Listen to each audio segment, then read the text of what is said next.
Beralih ke sorotan lain, dalam kunjungan ke Singapura, Presiden Jokowi mengajak warga Singapura untuk tinggal di Ibu Kota Nusantara atau IKN. Alasannya karena IKN nyaman dihuni dan bagus untuk lokasi bisnis.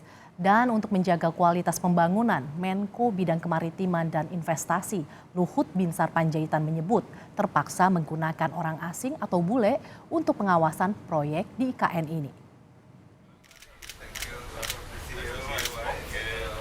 Dalam ajang Ecosperity Week di Singapura, Presiden Jokowi mengajak investor untuk masuk ke Ibu Kota Nusantara.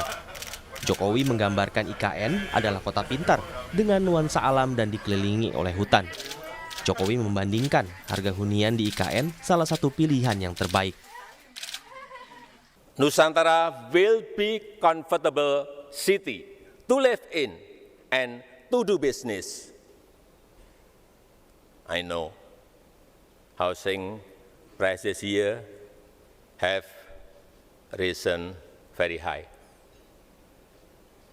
Maybe living in Nusantara can become an option. Presiden Jokowi meyakinkan investor bahwa investasi di IKN akan aman karena dilanjutkan oleh pemerintah selanjutnya. Jokowi juga mengampanyekan sejumlah insentif bagi investor di ibu kota negara. Incentives.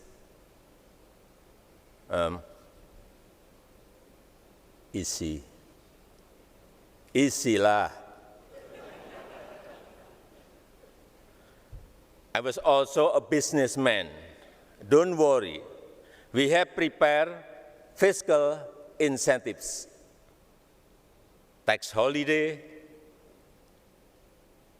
non-collected value-added tax, super deduction tax, import duty. We have done everything. Proses pembangunan Ibu Kota Nusantara terus berlanjut. Pemerintah optimistis sejumlah infrastruktur di IKN bisa digunakan saat upacara 17 Agustus 2024. Hingga Mei 2023, progres pembangunan Ibu Kota Nusantara di angka 29%. Dari 75 paket proyek di IKN, 36 diantaranya telah dikerjakan. Pembangunan IKN tahap pertama di Penajam Pasir Utara dimulai tahun 2022 hingga 2024. Pada fase ini akan dibangun perkotaan, infrastruktur, dan ekonomi.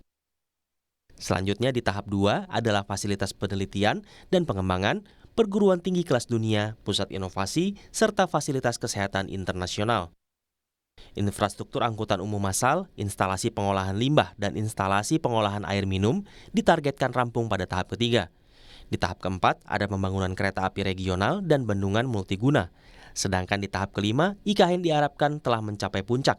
Di tahap ini pemerintah akan membangun infrastruktur menyeluruh untuk masyarakat.